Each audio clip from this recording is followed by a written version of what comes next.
กองประชุมสมัยสามัญของรัฐบาลประจำเดือนมีนาและวางทิศทางแผนเวียกจุดสุ่มประจำเดือนเมษายน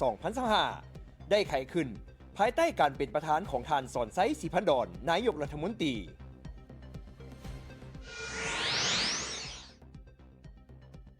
พิธีเปิดโต๊ะปื้มใหม่ย่าให้ไผ่มาเหยียบฝันของเฮาได้จัดขึ้นในอาทิตย์ที่ผ่านมาอยู่นครหลวงเวียงจันทร์พร้อมนี้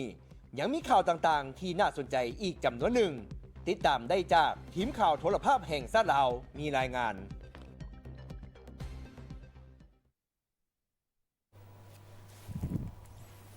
สบายดีท่านผู้ชมที่เคารพสบายดีท่านผู้ชมตอนรับทุกท่านเข้าสู่การรายงานข่าวภาคค่ำประจำวันจากห้องข่าวโทรภาพแห่งชาติลาวข่าวภาคค่ำประจำวันจันทร์24มีนา2025นำเสนอข่าวภาคนี้สุทธิเกียรติทวีสุขพร้อมด้วยข้าพเจ้าเจนนี่ศิวิไลและลำภาษามือทั้งสองเสียงย่างเจย่างและติ้งหลิงจัดทบวงไซท่านผู้ชมข่าวภาคค่ำในมื้อนี้ทับอิดมาติดตามที่วันที่25มีนา2025ที่คณะโฆษณาอบรมศูนย์กลางภาคได้หวนคืนมูลเสื้อ40ปีแห่งการเติบใหญ่ขยายตัวของวารสารอรุณใหม่ให้เกียรติเข้าร่วมของท่านหมุนแก้วอรบูรณ์อดีตกรรมการศูนย์กลางภาคอดีตหัวหน้าบรรณาธิการวารสารอรุณใหม่มีคณะภาคคณะนำคณะโฆษณาอบรมศูนย์กลางภาคอดีตคณะโฆษณาอบรมศูนย์กลางภาคอดีตคณะนำวารสารอรุณใหม่พร้อมบรรดาองค์การจัดตั้งต่างๆสื่อมวลชนเข้าร่วมท่านวรรณตีคำบานพงษาคณะภาคคณะโฆษณาอบรมศูนย์กลางภาคหัวหน้าบรรณาธิการวารสารอรุณใหม่ได้เสนอเกี่ยวกับการกะเกียมเฉลิมฉลองวันสร้างตั้งวารสารอรุณใหม่ครบรอบ40ปีวารสารอรุณใหม่ในฐานะเป็นองค์การทฤษฎีและการเมืองในเมื่อก่อนก็คือวารสารทฤษฎีและพฤติกรรมของพรรคประชาชนปฏิวัติลาวการจัดตั้งการเฉลิมฉลองวันสร้างตั้งวารสารอรุณใหม่ครบรอบ40ปีในปี2025ประกอบนี้บรรดากิจกรรมคือพิธีหวนคืนมูลเสื้อ40ปีแห่งการเติบใหญ่ขยายตัวของวารสารอรุณใหม่ในวันที่24มีนา2025กองประชุมสัมมนาวิทยาศาสตร์ในระหว่างเดือนเมษาหาเดือนมิถุนา2025พิธีเฉลิมฉลองวันสร้างตั้งวารสารอรุณใหม่ในเดือนสิงหา2025และกิจกรรมจัดจำหน่ายผลิตภัณฑ์ปึ้มประวัติและผลงานตลอดระยะ40ปีของวารสารอรุณใหม่ในโอกาสนี้ท่านหมุนแก้วอรบูรณ์ได้ให้เกียรติเหล่าหมุนเสื้อ40ปีแห่งการสร้างตั้งวารสารอรุณใหม่ได้รับฟังเกี่ยวกับประวัติความเป็นมาต้นกำเนิดความสำคัญจำเป็นได้รับรู้ที่ตั้งบทบาทของวารสารอรุณใหม่ในฐานะองค์การทฤษฎีและพฤติกรรมของศูนย์กลางภาค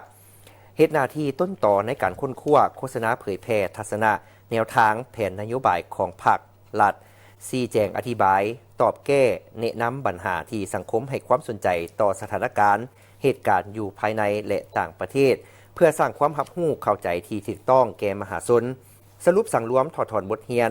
ในการหมุนไส้ทฤษฎีและพฤติกรรมของพรรคเพื่อประกอบส่วนในการปรับปรุงบูรณะแนวทางของพรรคพนักงานพวกเขาทุกคนต้องได้เอาใจใส่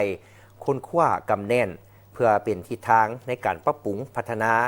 วารสารนับทางด้านเนื้อในและรูปการให้ก้าวสู่คุณภาพใหม่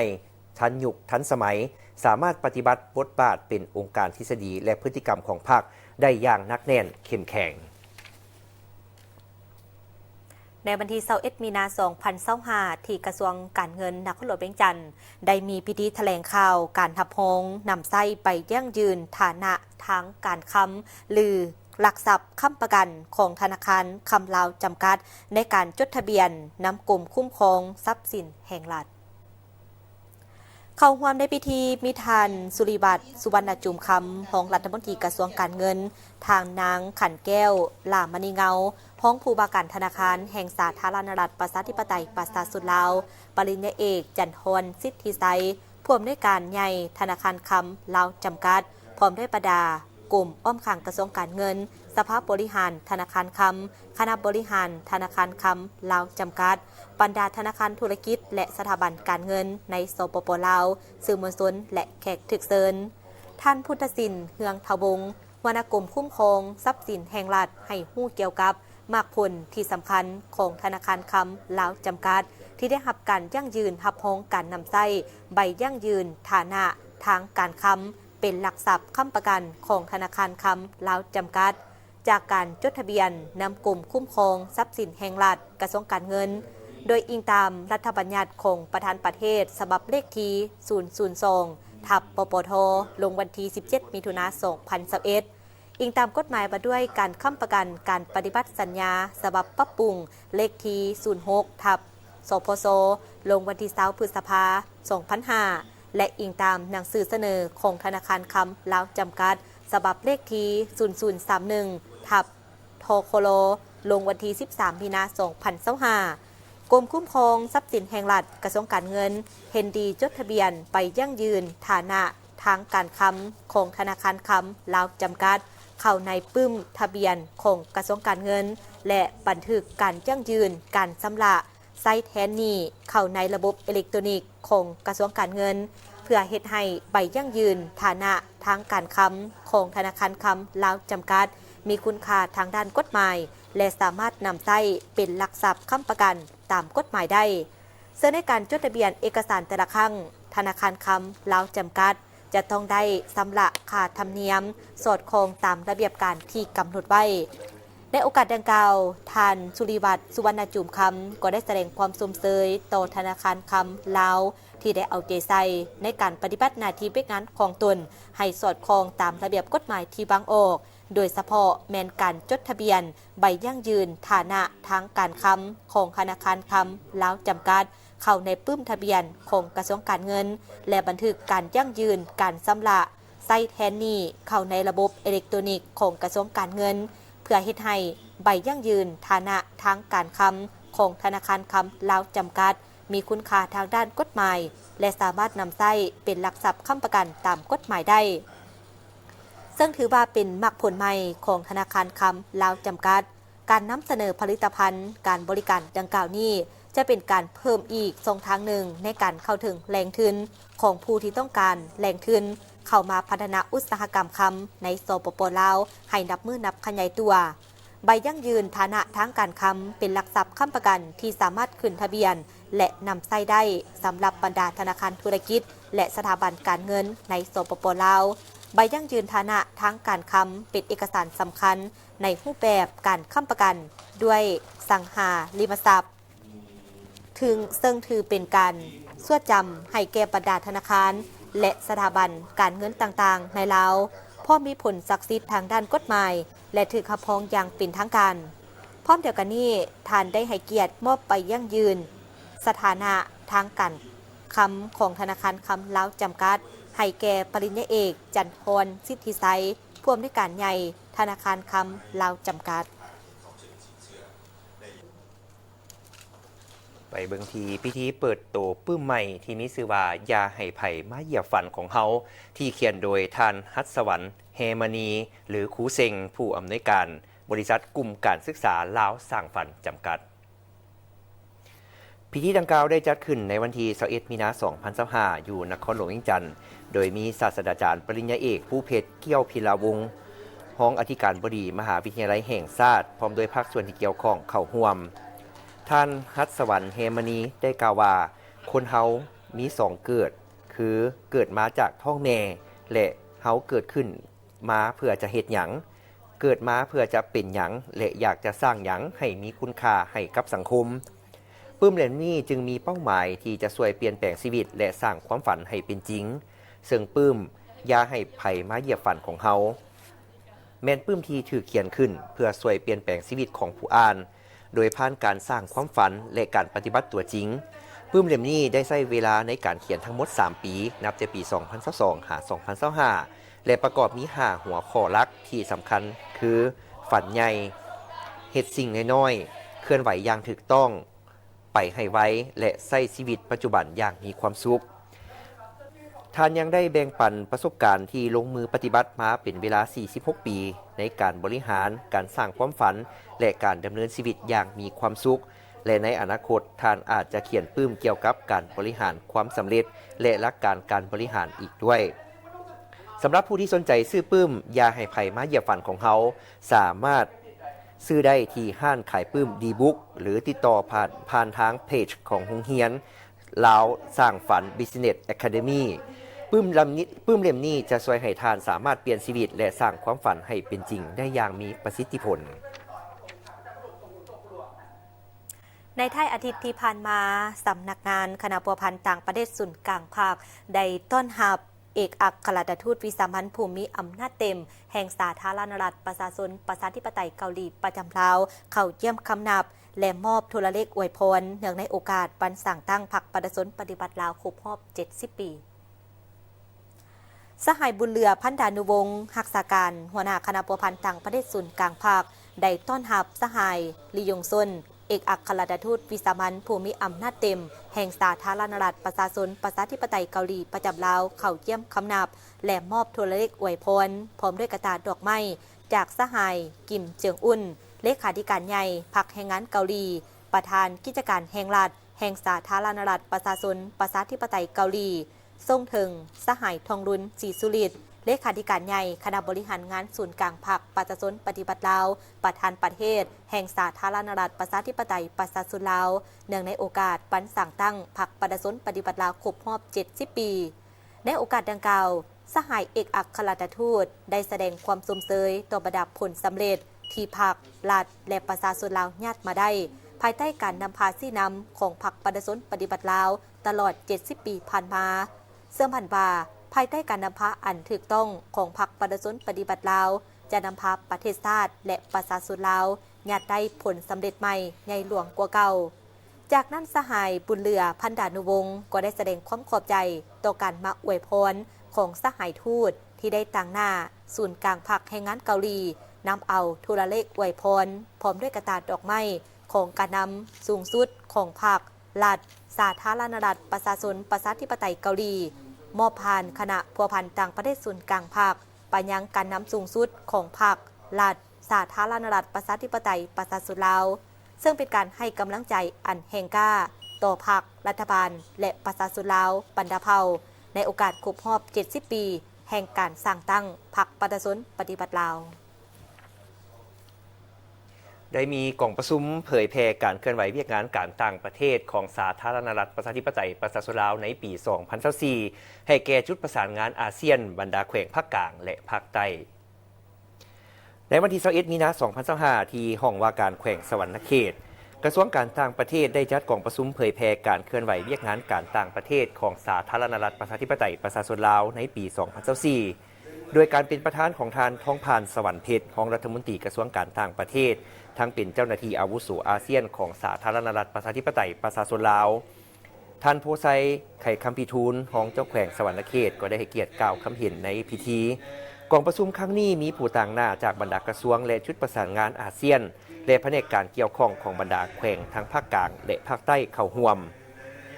กองประชุมดังกล่าวเพื่อเผยแพร่เกี่ยวกับการเคลื่อนไหวเวียกงานการต่างประเทศของสาธารณรัฐประชาธิปไตยประชาชนลาว1 ปีที่ผ่านมาโดยเฉพาะผลสำเร็จของการเป็นประธานอาเซียนของสาธารณรัฐประชาธิปไตยประชาชนลาวในปี 2024 สภาพการพ้นดินของภาคพื้นและสากลการเคลื่อนไหวเวียกงานการต่างประเทศในขงเขตต่างๆเป็นต้นแมนเวียกงานการพัวพันคนเสื้อชาติลาวอยู่ต่างประเทศเวียกงานไซแดนเวียกงานกงสุลและเวียกงานการคุ้มครององค์การจัดตั้งสากลที่บ่สังกัดรัฐบาลโดยมีบรรดาวิทยากรจากกระทรวงการต่างประเทศกระทรวงอุตสาหกรรมและการค้าและกระทรวงแถลงข่าววัฒนธรรมและท่องเที่ยวขึ้นนำเสนอและแลกเปลี่ยนบทเรียนให้กล่องประชุมในพิธีเปิดกล่องประชุมท่านรองรัฐมนตรีท้องพานสวรรค์เพชรได้แจ้งให้ที่ประชุมทราบเกี่ยวกับการดำเนินการเป็นประธานอาเซียนของสาธารณรัฐประชาธิปไตยประชาชนลาวในปี 2024 ภายใต้คำขวัญเพิ่มทวีการเสื่อมจอดและความเข้มแข็งของอาเซียนสภาพการพ้นเด่นที่เกิดขึ้นในภาคพื้นและสากลและบรรดาสิ่งท้าทายต่างๆในระยะที่สาธารณรัฐประชาธิปไตยประชาชนลาวรับหน้าที่เป็นประธานอาเซียนในปี 2024 จนถึงปัจจุบันพร้อมนี้ท่านรองรัฐมนตรียังได้ตีราคาสูงต่อผลสำเร็จในการเป็นประธานอาเซียนของสาธารณรัฐประชาธิปไตยประชาชนลาวโดยเฉพาะการประกอบส่วนอันสำคัญของบรรดาอนุกรรมการต่างๆภายใต้คณะกรรมการ4นำระดับชาติเพื่อกะเกียมและดำเนินการเป็นประธานอาเซียนของสาธารณรัฐประชาธิปไตยประชาชนลาวรวมทั้งบรรดาแขวงทั่วประเทศโดยภายใต้การนำพาอย่างใกล้ชิดของการนำพรรครัฐที่ได้กะเกียมความพร้อมและร่วมกันเป็นเจ้าภาพที่ดีในฐานะการเป็นประธานอาเซียนจนเฮ็ดให้ได้รับผลสำเร็จอย่างจบงามบรรดาวิทยากรที่ต่างหน้าจาก3เสาค้ำประชาคมอาเซียนคือเสาค้ำประชาคมการเมืองความมั่นคงอาเซียน เสาค่ำประชาคมเศรษฐกิจอาเซียนและเสาค่ำประชาคมวัฒนธรรมสังคมอาเซียนได้นำเสนอเกี่ยวกับผลสำเร็จการดำเนินการเป็นประธานอาเซียนของสาธารณรัฐประชาธิปไตยประชาชนลาวปี 2024 ภายใต้แต่ละเสาค่ำมากผลของกองประชุมสุดยอดอาเซียนครั้งที่ 44 และ 45 และบรรดากองประชุมสุดยอดที่เกี่ยวข้องนอกจากนี้วิทยากรจากบรรดากลุ่มกองที่เกี่ยวข้องของกระทรวงการต่างประเทศได้นำเสนอเกี่ยวกับการเคลื่อนไหวเวียกงานการต่างประเทศภายใต้หน้าเวียกรับผิดชอบของตนเป็นต้นแมนเวียกงานการพัวพันคนเสื้อซาลาวอยู่ต่างประเทศเวียกงานชายแดนเวียกงานกงสุลและการคุ้มครององค์การจัดตั้งสากลที่บ่สังกัดรัฐบาลซึ่งเป็นเวียกที่ติดพันกับการประสานงานระหว่างส่วนกลางและท้องถิ่นบรรดาหัวข้อดังกล่าวแม้นได้รับความสนใจจากบรรดาผู้เข้าร่วมจากแผนกการต่างๆของบรรดาแขวงภาคกลางและภาคใต้และมีการประกอบความเห็นอย่างมีเนื้อในพร้อมทั้งแลกเปลี่ยนข้อสะดวกข้อยุ่งยากและบรรดาข้อเสนอในการเคลื่อนไหวเวียกงานการต่างประเทศของตนใน70 ปีที่ผ่านมาภายใต้การนำพาปีศาจสามารถฉลาดจองใส่ของภาคเฮ็ดให้เปียกงานของเขตต่างๆได้รับการเติบใหญ่ขยายตัวอย่างบ่หยุดยั้งเป็นเงื่อนไขประกอบส่วนเข้าในการพัฒนาประเทศชาติอย่างต่อเนื่องและเฮ็ดให้ประเทศชาติมีความเจริญรุ่งเรืองสิวิไล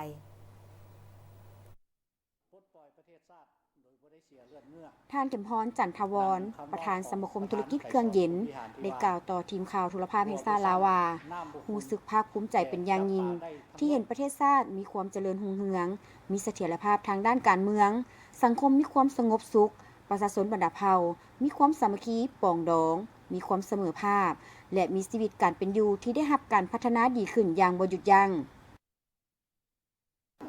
จึงใส่3 บาทค้อนปลดปล่อยประเทศชาติโดยบ่ได้เสียเลือดเนื้อดังคำเว้าของประธานไก่สอนพรหมวิหารที่ว่า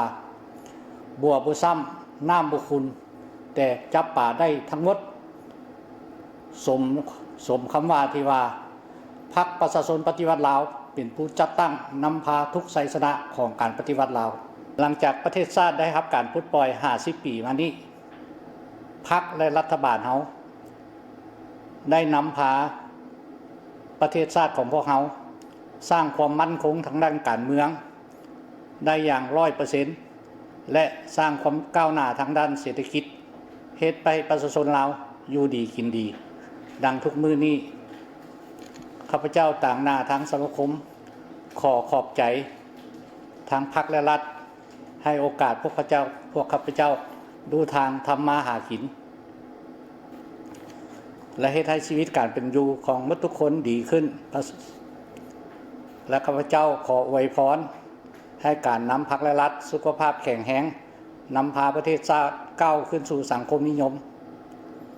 อย่างมั่นคงถาวรเจริญก้าวหน้า70 ปีผ่านมาภายใต้การนำพาปีศาจสามารถสลัดซองใสของพรรคพวกเขาสามารถยัดได้ผลงานและไซสนะอันใหญ่หลวงหลายด้านเป็นต้นนับแต่มือกำเนิดเกิดขึ้นมาพรรคได้นำพาประชาชนบรรดาเผ่าเหตุการณ์ปฏิวัติต่อสู้กับจักรพรรดิผู้หุกหาญตลอดระยะในการสูบลอในเปลวไฟสงครามซึ่งเต็มไปด้วยความยุ่งยากลำบากเสียสละละอิดละเอี้ยวเขียวขาดนั้นพรรคเฮานับมือนับเติบใหญ่เข้มแข็งและเฮ็ดได้สำเร็จภารกิจปฏิวัติปลดปล่อยชาติในวันที่ 2 ธันวาคม ปี 1975 อย่างสมบูรณ์ประเทศเฮาเป็นเอกราชประชาชนมีสิทธิเสมอภาคชื่อเสียงของประเทศลาวเฮาได้รับการเชิดชูสูงเด่นอยู่ในเวทีสากล70 ปีผ่านมาพรรคประชาชนปฏิวัติลาวและรัฐบาลลาวเฮานำพาประเทศชาติของพวกเขาสร้างสาเศรษฐกิจก้าวหน้าขึ้นหลายเฮ็ดให้ GDP ของพวกเขาขยายตัวสูงและเฮ็ดให้เศรษฐกิจการลงทุนดีขึ้นหลายสังเกตได้ว่าชีวิตการเป็นอยู่ประชาชนลาวเมื่อปลดปล่อยใหม่ๆเนาะพวกเขาจะกินอิ่มนุ่งอุ่นเดี๋ยวนี้พวกเขาจะกินแซ่บนุ่งงามในเฮือนก็ใส่แอร์เย็นอยู่สนุกสุขสบายก็ย้อนบุญคุณของพรรคและรัฐ พรรคประชาชนปฏิวัติลาวซึ่งเป็นตัวแทนของประชาชนลาวได้นำพาทั้งปวงชนลาวเดินตามเส้นทางสังคมนิยมอันถูกต้องตามแต่ละระยะภายใต้การนำพาอันสลัดซองใสของพรรคประชาชนปฏิวัติลาวได้นำพาให้ประเทศชาติมีความมั่นคงในด้านเสถียรภาพด้านการเมืองซี่นำพาประเทศชาติก้าวเข้าสู่ความเจริญหังมีอุดมสมบูรณ์เป็นก้าวท่านผู้ชมตามเนื้อในที่ใจมติซิปของศูนย์กลางภาคการส่งเสริมพัฒนาวิสาหกิจภายในให้ขยายตัวและเข้มแข็งต้องสุมใส่การสร้างสภาพแวดล้อมทางธุรกิจควบคู่กับการปรับปรุงนโยบายที่เหมาะสมในการกระตุ้นบรรดาหัวหน่วยก็คือผู้ประกอบการนักลงทุนทั้งภายในและต่างประเทศโดยมีรัฐเป็นศูนย์กลางในการคุ้มครองปัจจัยจำเป็นในการจัดตั้งปฏิบัติ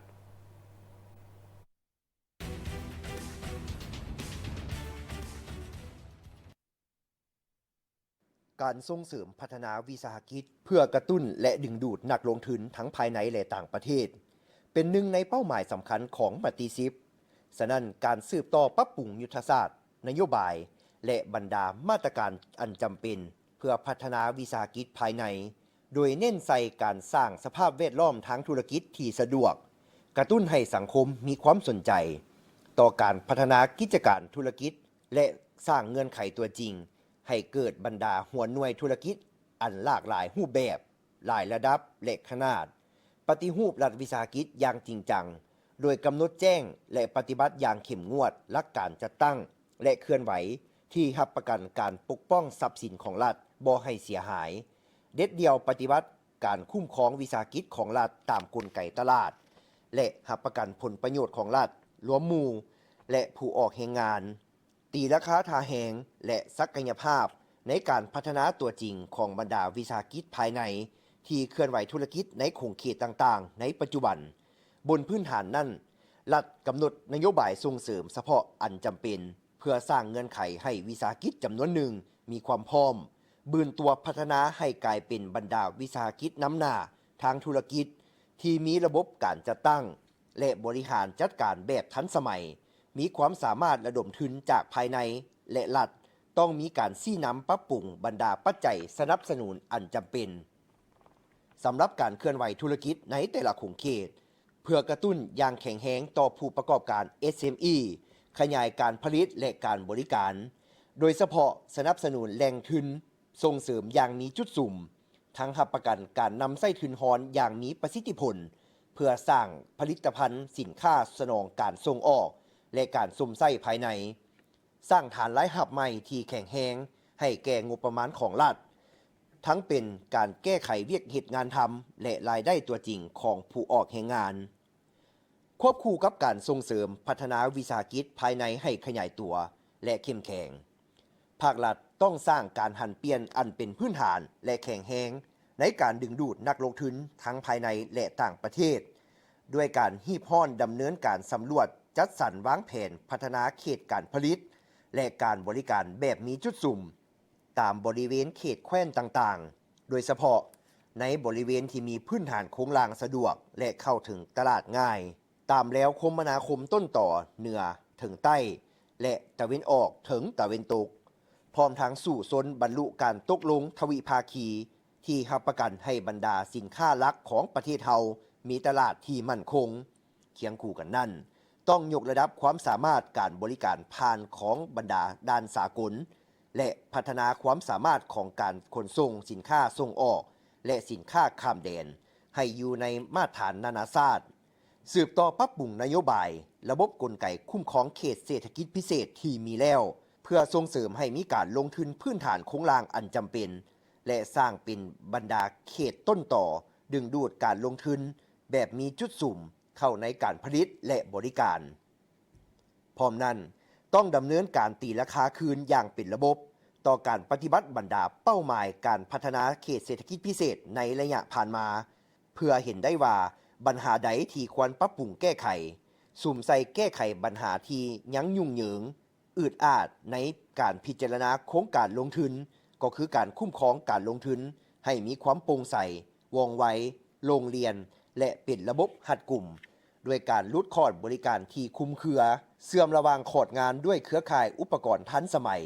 สร้างระบบข้อมูลที่เกี่ยวข้องกับบรรดาปัจจัยตัวจริงในแต่ละคงเขตเพื่อให้ผู้ประสงค์อยากลงทุนในคงเขตนั้นๆสามารถเข้าถึงข้อมูลเกี่ยวข้องแต่หัวทีรัฐยังต้องลงทุนพัฒนาความพร้อมด้านพื้นฐานโครงสร้างการฝึกอบรมและสนองแรงงานให้บรรดาโครงการลงทุนอย่างเป็นระบบทางแก้ไขอุปสรรคต่างๆเพื่อสร้างเงื่อนไขและแห้งดึงดูดการลงทุนก็คือระดมทุนเข้าในการพัฒนาประเทศชาติสมทบแน่นระหว่างการปรับปรุงยกระดับบรรดาเงื่อนไขสิ่งเอื้ออำนวยอยู่ภายในประเทศกับการตั้งหน้าคนขวยและญาติแยงการลงทุนจากประเทศต่างๆรวมทั้งสร้างเงื่อนไขตัวจริงเพื่อให้ประเทศเฮาสามารถเข้าร่วมในระบบต่อสู้การผลิตและการสนองอยู่ภาคพื้นเทื่อละก้าวบริษัท FMB พัฒนาเทคนิคและการค้าจำกัดโซลูมและศูนย์ซ่อมแปลงรถที่ทันสมัยที่ได้รับความไว้วางใจจากลูกค้าตลอดมาในการบริการโดยทีมงานคุณภาพพร้อมมอบข้อเสนอที่ดีที่สุดให้กับลูกค้าและพวกเขายังมีทีมงานสร้างที่มีประสบการณ์สูงสามารถวิเคราะห์ปัญหาแก้ไขปัญหาให้ถูกจุดและว่องไวสถานที่ตั้งอยู่บ้านดุงเมืองเซเสถานครหลวงเวียงจันทน์ติดกับไฟแดงนาควยเส้นทาง450 ปีสามารถติดต่อเบอร์โทรและ WhatsApp 021-218-585 และ 020-554-67308 Facebook FMB Development Technical and Commercial Company Limited อีเมล fmbcarshowroom99@gmail.com นึกถึงโซลูมและศูนย์ซ่อมแปลงรถให้นึกถึงบริษัท FMB พัฒนาเทคนิคและการค้าจำกัด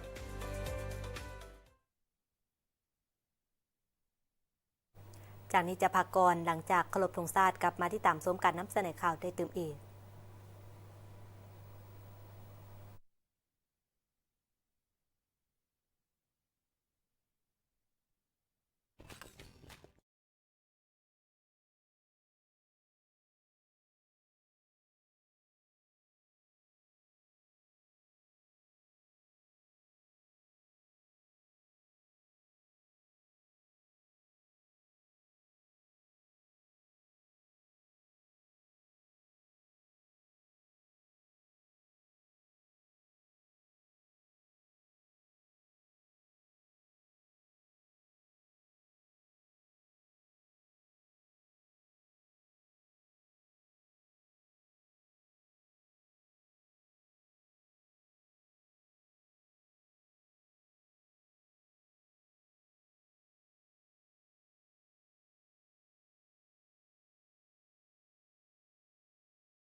ทุ่งชาติลาว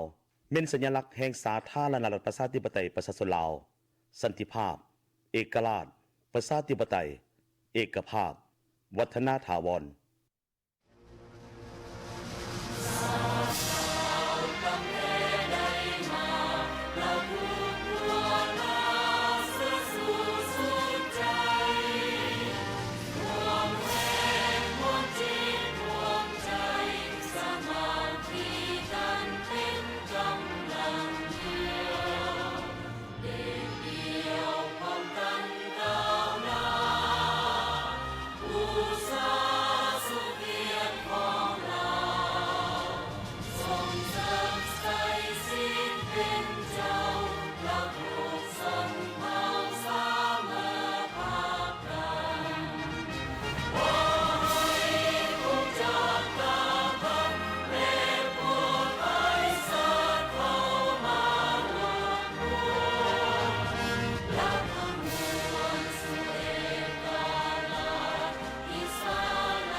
กับคำมาที่ตามส้มการนำเสนอข่าวจากห้องข่าวโทรภาพแห่งชาติลาวและยันนี้มาทีแจ้งการของกระทรวงการต่างประเทศนายกรัฐมนตรีแห่งสาธารณรัฐประชาธิปไตยประชาชนลาวจะเดินทางเข้าร่วมกองประชุมเวทีปรึกษาหารือโบเอาเพื่ออาซีประจำปี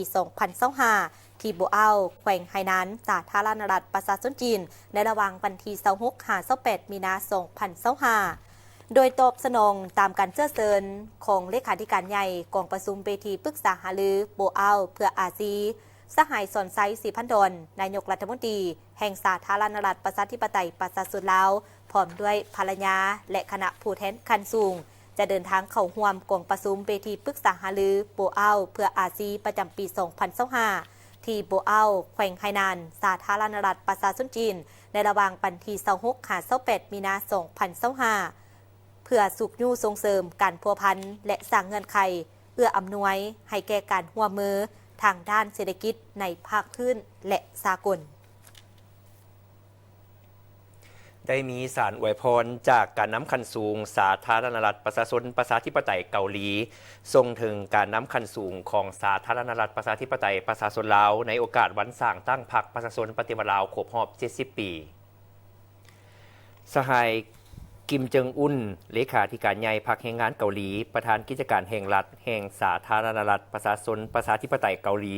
ได้ส่งโทรเลขอวยพรถึงสหายทองลุ้นศรีสุริตเลขาธิการใหญ่คณะบริหารงานศูนย์กลางพรรคประชาชนปฏิวัติลาวประธานประเทศแห่งสาธารณรัฐประชาธิปไตยประชาชนลาวซึ่งมีเนื้อในดังนี้เนื่องในโอกาสวันครบรอบ 70 ปีแห่งการสร้างตั้ง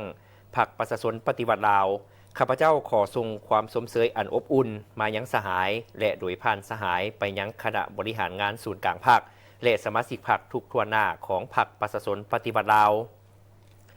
การสร้างตั้งพรรคประชาชนปฏิวัติลาวใน 70 ปีก่อนหน้านี้ได้เป็นจุดหันเปลี่ยนที่สำคัญในการต่อสู้ของประชาชนลาวเพื่อกอบกู้เอกราชของประเทศชาติและสร้างตั้งระบอบประชาธิปไตยประชาชน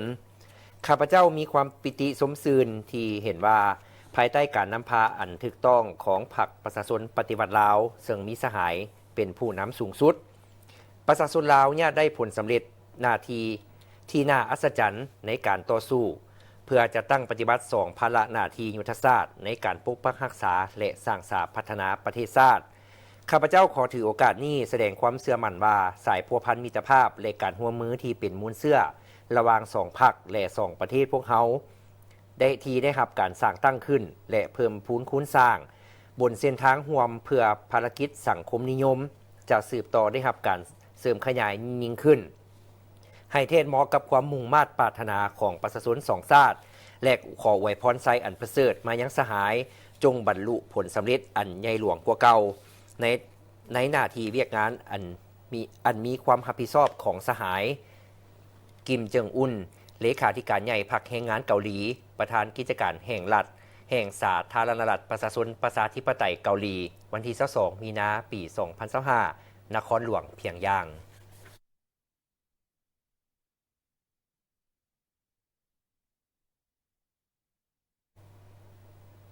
คณะรับผิดชอบซี่นำระดับชาติเพื่อเฉลิมฉลอง3 วันประวัติศาสตร์และอนุกรรมการขบวนการแข่งขันและย่องย้อได้จัดการแสดงศิลปะวรรณคดีเพื่อเฉลิมฉลองวันสั่งตั้งพรรคประชาชนปฏิบัติลาวครบรอบ 70 ปี ในวันที่22มีนาคม 2025 ที่ผ่านมา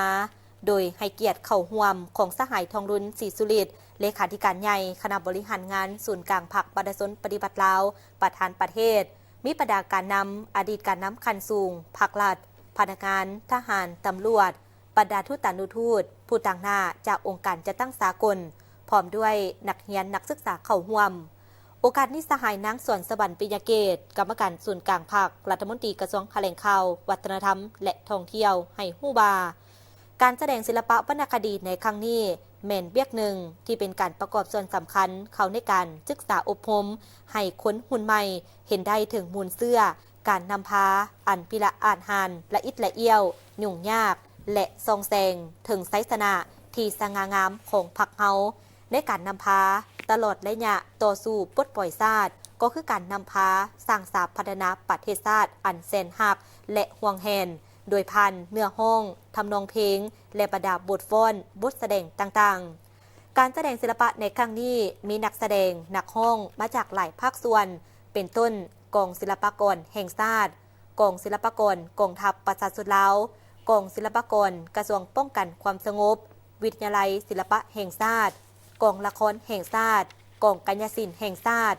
ซึ่งประดาศิลปินนักห้องนักแสดงได้พร้อมกันนำเอารายการแสดงต่างๆที่มีเนื้อในสรรเสริญการนำพาอันปีศาจสามารถของพรรคประชาชนปฏิบัติลาวตลอดระยะ 70 ปีผ่านมาที่ได้นำพาประเทศชาติและประชาชนลาวบรรดาเผ่าหลุดพ้นออกจากเอกครอบครองของจักรพรรดิลาวเมืองขึ้นทั้งแบบเก่าและแบบใหม่และตลอด 50 ปีผ่านมาในภารกิจปกปักรักษาและสร้างสรรค์พัฒนาประเทศชาติเฮ็ดให้สังคมมีความสงบประเทศชาติได้รับการพัฒนาอย่างต่อเนื่องสถาบันการเมืองและการปกครองแห่งชาติได้เปิดสุดฝึกอบรมระยะสั้นให้แก่พนักงานนำพาคุ้มครองขั้นสูงสุดที่ 1เพื่อเป็นการเพิ่มทวีความสามารถนำพาความเป็นแบบอย่างน้ำหน้ามีความรับผิดชอบการเมืองที่สูงขึ้นและกำได้วิทยาศาสตร์การนำพาซี่น้ำที่แท้เหมาะกับสภาพความเป็นจริงศูนย์ฝึกอบรมดังกล่าวได้จัดขึ้นในวันที่24มีนาคม 2025อยู่สถาบันการเมืองและการปกครองแห่งชาติโดยเป็นเกียรติเข้าร่วมของสหายปริญญาเอกบุญทองจิตมณีกรรมการกลุ่มการเมืองศูนย์กลางภาคผู้ประจำการคณะเลขาธิการศูนย์กลางภาครองประธานประเทศสหายนางสีใสหรือเดชมุนสอนกรรมการกลุ่มการเมืองศูนย์กลางภาคเลขาธิการศูนย์กลางภาคหัวหน้าคณะจัดตั้งศูนย์กลางภาคสหายภูวงอุ่นคำแสนกรรมการศูนย์กลางภาคหัวหน้าสถาบันการเมืองและการปกครองแห่งชาติและพนักงานการนำจำนวน43สหายหญิง8สหาย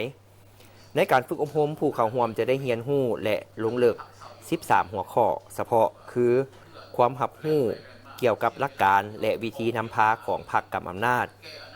การก่อสร้างและปรับปรุงพรรคในเงื่อนไขใหม่การกวดกาและวินัยพรรคภายในพรรคยกสูงประสิทธิภาพการคุ้มครองรัฐคุ้มครองสังคมด้วยกฎหมาย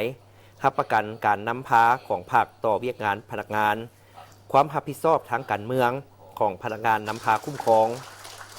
ยุทธศาสตร์ป้องกันและต้านการหันเปลี่ยนโดยสันติของกำลังปลปักษ์ในสภาพการใหม่ความรับรู้เกี่ยวกับเวียกงานป้องกันความสงบและพรรคนำพากำลังป้องกันความสงบเด็ดขาดโดยกงและรอบด้านในเงื่อนไขใหม่ตีราคาสภาพการภาคพื้นสากลและนโยบายต่างประเทศของพรรคในระยะใหม่เสื่อมซึมและประกอบคำเห็นใส่ห่างรายงานการเมืองสมัยที่11ต่อกองประชุมใหญ่ผู้แทนทั่วประเทศครั้งที่12ของพรรคเสื่อมซึมและประกอบคำเห็นใส่ห่างแผนพัฒนาเศรษฐกิจสังคมแห่งชาติ5ปีครั้งที่10เสื่อมซึมและประกอบคำเห็นใส่ห่างกฎระเบียบพรรคสมัยที่12เสื่อมซึมและประกอบคำเห็นใส่ห่างโครงการการเมืองของพรรคสุดฝึกอบรมดังกล่าวแม้นจะเริ่ม แต่วันที่24มีนาถึง11เมษายน2025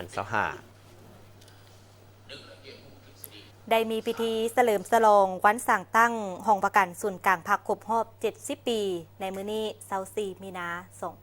2025โดยการเป็นประธานของสหายบุญฮงจิตมณีกรรมการกรมการเมืองศูนย์กลางภาคผู้ประจำการคณะเลขาธิการศูนย์กลางภาคห้องประธานประเทศมีคณะภาคคณะนำพนักงานภายในห้องประกันศูนย์กลางภาคเข้าร่วมสหายทองสลิดมังนอเมฆเลขาธิการศูนย์กลางภาคหัวหน้าห้องประกันศูนย์กลางภาคได้ยกให้เห็นขบวนวิบัติแห่งการเติบใหญ่ขยายตัวของห้องประกันศูนย์กลางภาค70 ปีผ่านมาภายหลังพรรคประชาชนปฏิบัติลาวได้รับการสั่งตั้งขึ้นอย่างเป็นทางการในวันที่22มีนาปี1955ศูนย์กลางพรรคมีความจำเป็นสร้างประดากงจักรสวยเบียกเพื่อปัญญาซี่นำการปฏิบัติอยู่ประเทศเฮาฉะนั้นห้องประกันศูนย์กลางพรรคจึงได้รับการสั่งตั้งขึ้นในวันที่24มีนาปี1955อยู่สำนักงานแนวลาวอิสระบ้านดานเมืองซวยแขวงหัวพันโดยใส่ซื้อลาบากอง24ห้องประกันศูนย์กลางภาคได้ประกอบส่วนอันใหญ่หลวงส่วยศูนย์กลางภาคนำพาการปฏิบัติอยู่ประเทศเฮาสามารถแบ่งออกเป็น2ระยะใหญ่คือระยะที่1ระยะต่อสู้กู้ชาติห้องประกันศูนย์กลางภาคได้เป็นกำลังหลักแรงในการก้าเกี่ยมและหับไส้ศูนย์กลางในการจัดตั้งกองประชุมใหญ่ครั้งที่1และครั้งที่2ของภาคซึ่งในระยะดังกล่าวศูนย์กลางภาคแม่นสุ่มใส่บัญชาซี่นำการต่อสู้กู้ชาติและต้านจักรพรรดิต่างดาวที่เข้ามาหุกคานจนสามารถยัดได้เอกราชอย่างสมบูรณ์ในวันที่2ธันวาคมปี1975สำหรับระยะที่2แม่ระยะปกปักรักษาและพัฒนาสร้างสาประเทศห้องประกันศูนย์กลางภาคสืบต่อเป็นเสนาธิการช่วยคณะบริหารงานศูนย์กลางภาคฟื้นฟูประเทศชาติภายหลังประเทศชาติได้รับการปลดปล่อยและเป็นกำลังเสนาธิการหลักในการจัดตั้งบรรดากองประชุมใหญ่ของพรรคแต่ละครั้งนับตั้งแต่กองประชุมใหญ่ครั้งที่3จนมาฮอดกองประชุมใหญ่ครั้งที่11ของพรรคในปัจจุบันโอกาสนี้สหายบุญฮงจิตมณีเน้นให้ห้องประกันศูนย์กลางภาคสืบต่อปกปักรักษาและเสริมขยายผลสำเร็จในระยะผ่านมาให้ถือเอาการศึกษาอบรมการเมืองแนวคิดเป็นกกต้องเฮ็ดให้สมาชิกพรรคพนักงานรัฐกรกำแน่นแนวทางนโยบายของพรรคกำแน่นรัฐธรรมนูญกฎหมายและระเบียบการต่างๆของรัฐกำแน่นภาระบทบาทหน้าที่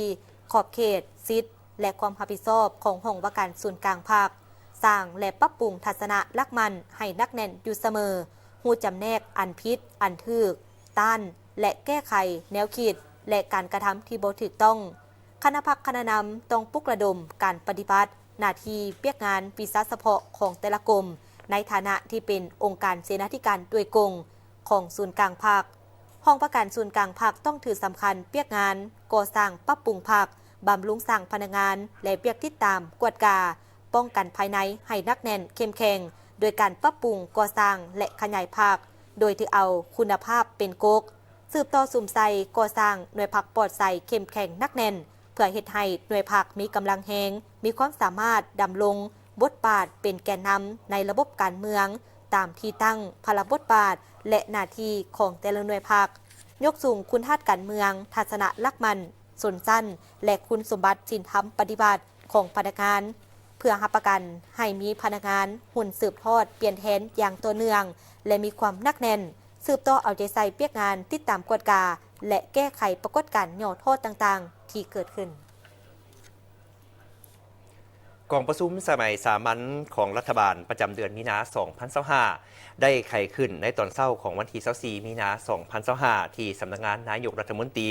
ภายใต้การเป็นประธานของท่านสอนไซศรีพันดรนายกรัฐมนตรีมีบรรดาท่านรองนายกรัฐมนตรีสมาชิกรัฐบาลผู้ต่างหน้ากระทรวงองค์การเข้าร่วมแบบซึ่งหน้าการนำของบรรดาแขวงและนครหลวงเวียงจันทร์เข้าร่วมผ่านระบบกองประชุมทางไกลเพื่อรับฟังและประกอบความเห็นต่อการรายงานสภาพพ้นเด่นประจำเดือนมีนาและทิศทางแผนเวียกจุดสุ่มประจำเดือนเมษายน2025กองประชุมครั้งนี้จะดำเนินเป็นเวลา2วันโดยได้พร้อมกันค้นคว้าปรึกษาหารือประกอบความเห็นและพิจารณาต่อบรรดาหัวข้อที่สำคัญคือสภาพพ้นเด่นและเวียกงานจุดสุ่มหีบด่วนคือเวียกงานพ้นเด่นประจำเดือนมีนาและทิศทางแผนการประจำเดือนเมษายนปี2025ของรัฐบาล ติดพันกับการแก้ไขปัญหาเข่งห้อนทางด้านเศรษฐกิจเงินตราอัตราแลกเปลี่ยนราคาสินค้าการแก้ไขปัญหาหนี้สินและการผลิตสินค้าตีราคาการจัดตั้งปฏิบัติมติของสภาแห่งชาติฉบับเลขที่153/สพสลงวันที่12ธันวาคม2024ว่าด้วยการรับร้องเอาการจัดตั้งปฏิบัติแผนพัฒนาเศรษฐกิจสังคมแห่งชาติปี2024และที่ทั้งแผนการลงทุนของรัฐปี2025และมติฉบับเลขที่154/สพสลงวันที่12ธันวาคม2024ว่าด้วยการจัดตั้งปฏิบัติแผนงบประมาณแห่งรัฐและแผนเงินตราปี2024และที่ทั้งแผนการปี2025ดำรัสฉบับเลขที่702/นยลงวันที่25ธันวาคม2024ว่าด้วยการกำหนดหน้าเบี้ยและการแบ่งความรับผิดชอบในการจัดตั้งปฏิบัติแผนพัฒนาเศรษฐกิจสังคมแห่งชาติแผนงบประมาณแห่งรัฐและแผนเงินตราประจำปี2025และแผนการแก้ไขผลการกวดกวดสอบประจำไตรมาส1ปี2025ตีราคาประจำไตรมาส1ปี2025เกี่ยวกับปัญหาที่ติดพันกับคงเขตเวียกงานป้องกันความสงบทางยุทธศาสตร์พัฒนาโทรคมนาคมและอินเทอร์เน็ตแห่งชาติ2026-2040ทางยุทธศาสตร์และแผนดำเนินงานแห่งชาติด้านวิทยาศาสตร์เทคโนโลยีและนวัตกรรม2026-2040ทางกฎหมายว่าด้วยอากรรายได้ฉบับปรับปรุงทางกฎหมายว่าด้วยป้ายทางกฎหมายว่าด้วยยาและผลิตภัณฑ์การแพทย์ทางกฎหมายว่าด้วยชลประทานฉบับปรับปรุงและทางกฎหมายว่าด้วยสามัญศึกษาในโอกาสกล่าวไขกล่องประชุมท่านนายกรัฐมนตรีได้ยกให้เห็นสภาพการพ่นเด่นที่เกิดขึ้นอยู่ภาคพื้นและสากลยังสืบต่อเข่งตึงปัญหาภัยธรรมชาติพยาธิระบาดและอื่นๆยังส่งผลกระทบต่อสภาพเศรษฐกิจโลกทั้งเป็นภัยคุกคามและสร้างผลเสียหายต่อชีวิตทรัพย์สินของประชาชนอยู่หลายประเทศเว้ารวม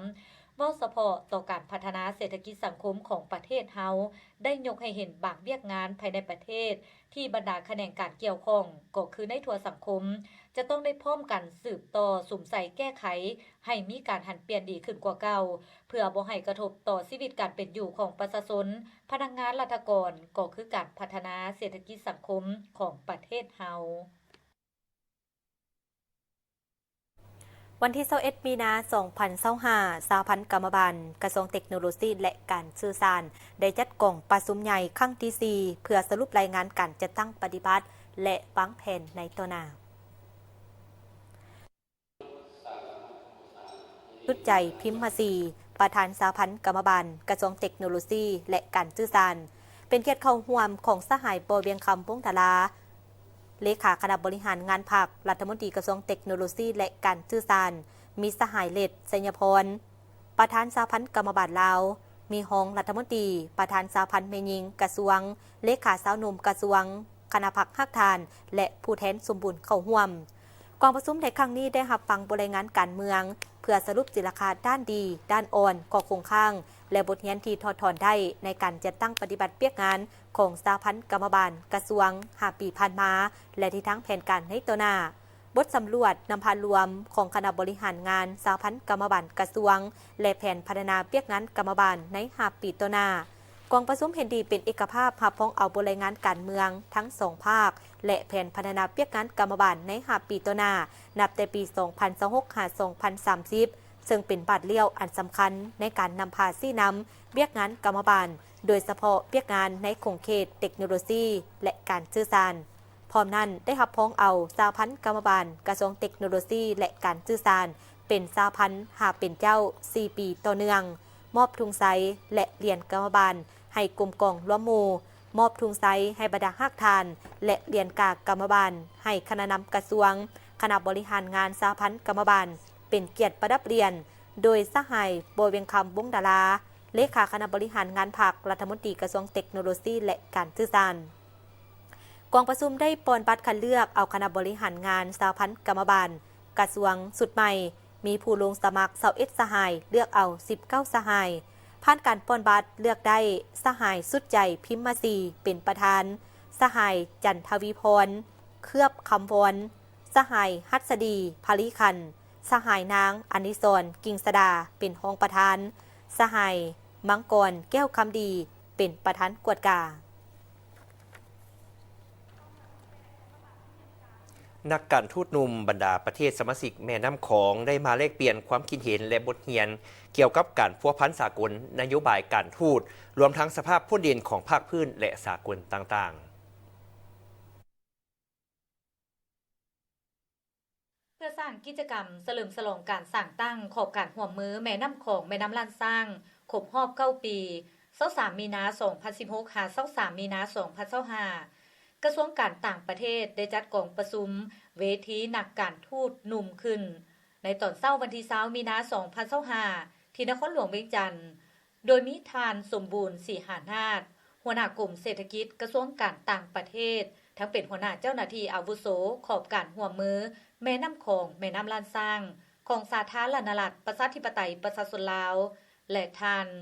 ตู้สังสินหัวหน้าแผนกการเมืองสถานเอกอัครราชทูตสาธารณรัฐประชาชนจีนประจำสาธารณรัฐประชาธิปไตยประชาชนลาวมีบรรดาประเทศสมาชิกแม่น้ำของกัมพูเชียลาวเมียนมาไทยเวียดนามและภาคส่วนเกี่ยวของเข้าร่วมกิจกรรมครั้งนี้จัดขึ้นโดยได้รับทุนสนับสนุนจากกองทุนพิเศษแม่น้ำของแม่น้ำลานสร้างเพื่อสร้างเวทีให้นักการทูตหนุ่มจากบรรดาประเทศสมาชิกแม่น้ำของได้มาแลกเปลี่ยนความคิดเห็นและบทเรียนเกี่ยวกับการพัวพันสากลนโยบายการทูตรวมทั้งสภาพพจน์เด่นของภาคพื้นและสากลต่างๆร่วมกันและสนทนาปัญหาอื่นๆในบทบาทของนักการทูตหนุ่มขอบการร่วมมือแม่น้ำของแม่น้ำลานสร้างแม่นรักษาสันติภาพเสถียรภาพพัฒนาการเป็นประเทศเพื่อนบ้านที่ดีดำเนินการร่วมมืออย่างเป็นรูปธรรมและส่งเสริมการพัฒนาแบบยืนยงให้มีผลประโยชน์ร่วมกันและส่องแสงให้เห็นความมุ่งหวังของบรรดาประเทศในอนุภาคพื้นบนพื้นฐาน3เสาค้ำคือการเมืองความมั่นคงเศรษฐกิจการพัฒนาแบบยืนยงและสังคมวัฒนธรรมและการแลกเปลี่ยนระหว่างประชาชนลงเลิก5 คงเขตบุริมสิทธิ์คือการเชื่อมโจทย์ความอาจสามารถด้านการผลิตอุตสาหกรรมเขตเศรษฐกิจข้ามซ้ายแดนการคุ้มครองแหล่งทรัพยากรน้ำกสิกรรมและการลดพ้นความทุกข์ยากในปี 2017 เป็นต้นมาสาธารณรัฐประชาธิปไตยประชาชนลาวได้รับโครงการจากกองทุนแม่น้ำของแม่น้ำลานสร้างทั้งหมด7 งวด90 โครงการมีมูลค่าทั้งหมด20 ล้านกว่าดอลลาร์สหรัฐการร่วมมือในต่อหน้าในขอบการร่วมมือแม่น้ำของแม่น้ำลานสร้างเนาะคิดว่าพวกเขากำลังสุ่มใส่อยู่3 จุดใหญ่คือเนาะอันนึงก็เป็นการเชื่อมจอดอยู่ในภาคพื้นเนาะโดยการพวกเขาจะหันเอาประเทศอย่างเช่นคือสปป.ลาวพวกเขานี่ก็เป็นประเทศหนึ่งที่บ่มีชายแดนติดกับทะเลซึ่งเขาก็จะพยายามเขาจะหันเอาประเทศที่บ่มีชายแดนติดทะเลไปเป็นกลายมาเป็นประเทศเชื่อมจอดในภาคพื้นเนาะพร้อมเดียวกันนั้นก็สุ่มใส่เรื่องการลดผ่อนความทุกข์ยากเนาะอยู่ในประเทศแม่น้ำของเนาะและพร้อมเดียวกันนั้นก็อีกอันนึงก็เป็นจะมาเว้าใส่เรื่องการหันเป็นดิจิตอลถือว่าปัจจุบันนี้ถือว่าเรื่องดิจิตอลของเราเองก็มาแหงในทุกประเทศในทุกภาคพื้นในโลกก็ถือว่าทุกคนก็หันเข้ามาสู้ในการนำใช้ดิจิตอลในยุคปัจจุบันได้ยึดถือเอาหลักการแห่งความเสมอภาคแล้วก็มีผลประโยชน์ร่วมกันแล้วก็สร้างความสมบูรณ์พูนสุดความกันอยู่ในเขตอนุภาคพื้นแม่น้ำของกับเราเป็นปันกลางแข็งที่ดีสหายที่ดีเพื่อนมีที่ดีและคู่ข้อมือที่ดีที่มีสายผู้สายน้ำติดจอดกันการข้อมือแล่นสร้างน้ำของเป็นเวทีอันสำคัญที่จีนกับเราความก่อสร้างคู่ความสาธกรรมจีนแล้วและเพิ่มทวีการประสานสมทบภายได้ขอบหลายไฟโดยเฉพาะแม่ยนอนุภาคพื้นแล่นสร้างน้ำของในปัจจุบันนี้โลกมีการเปลี่ยนเป็นอย่างสลับซับซ้อนขันสั้น6 ประเทศอยู่แล่นสร้างน้ำของมีความปรารถนาร่วมกันก็คือจะสั่งสาประเทศแล่นสร้างน้ำของที่สามัคคีกันมีความหมั่นเที่ยงและมีความเจริญรุ่งเรืองไฟจีนยินดีร่วมมือกับไฟลาวเพื่อสืบต่อผ่านขยายปฏิบัติแผ่นแม่บดหาปีของการร่วมมือแล่นสร้างน้ำของและเอกสารการร่วมมืออื่นในปี 2025 นี้สาธารณรัฐประชาธิปไตยประชาชนลาวได้จัดหลายกิจกรรมเพื่อฉลองการสร้างตั้งขอบการร่วมมือแม่น้ำของแม่น้ำลานสร้างครบรอบ9 ปี นอกจากกองประชุมเวทีสนทนาแล้วยังมีงานวางแสดงรูปภาพการเคลื่อนไหวเวียกงานเกี่ยวกับการร่วมมือแม่น้ำของแม่น้ำลานสร้างตื่มอีกเพื่อรับประกันเฮ็ดให้บรรลุคาดหมายปรับปรุงกงจักการจะตั้งกรมการเมืองศูนย์กลางภาคได้วาง5มาตรการการจะตั้งปฏิบัติและต้องให้สำเร็จซ่าสุดภายในเดือนพฤษภาปี 2025รายละเอียดที่ตามได้ในรายงานพิเศษมติว่าด้วยการปรับปรุงกงจักการจะตั้งซึ่งในมื้อนี้จะเสนอเป็นตอนสุดท้าย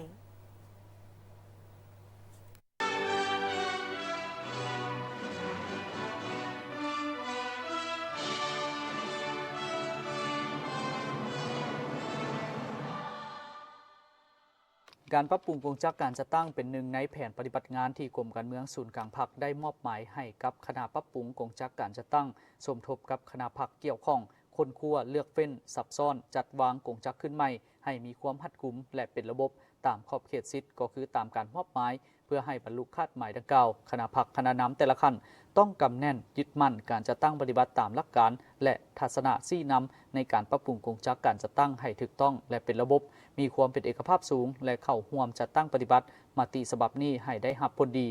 การปรับปรุงก็คือการโฮมกงจักการจัดตั้งเข้ากันครั้งนี้แม่นให้รวมศูนย์การนำพาซี่นำเป็นเอกภาพของคณะพรรคเดียวที่ได้รับการปรับปรุงห้ามบ่ให้ยกย้ายสถานที่เฮ็ดเวียกและอุปกรณ์พื้นฐานหับใส่บ่อนเฮ็ดเวียกไปมาซาซายคณะพรรคคณะนำแต่ละขั้นโดยเฉพาะแม่นคณะพรรคคณะนำกระทรวงองค์การและแผนกการที่ถูกปรับปรุงต้องเพิ่มความเอาใจใส่และที่สำคัญพร้อมทางรับผิดชอบโดยกงถือเป็นเวียกบริมสิทธิ์หนึ่งในการนำพาศึกษาผมการเมืองแนวคิดของสมาชิกพรรคพนักงานรัฐกรให้มีความรับรู้เข้าใจอย่างลึกซึ้งต่อการปรับปรุงกงจักการจัดตั้งเด็ดขาดบ่ให้มีห้อยต่อหรือเฮ็ดให้เวียกงานราชการบ่อนที่ถูกปรับปรุงถดถอยยกสูงสติระวังตัวต่อพวกคนบ่ดีที่จะสวยไส้การปรับปรุงกงจักการจัดตั้งเพื่อโฆษณาใส่ให้ป้ายสีปิดเบือนความจริงสร้างความบ่เข้าใจแบ่งแยกความสามัคคีอยู่ภายในการจัดตั้งและในสังคม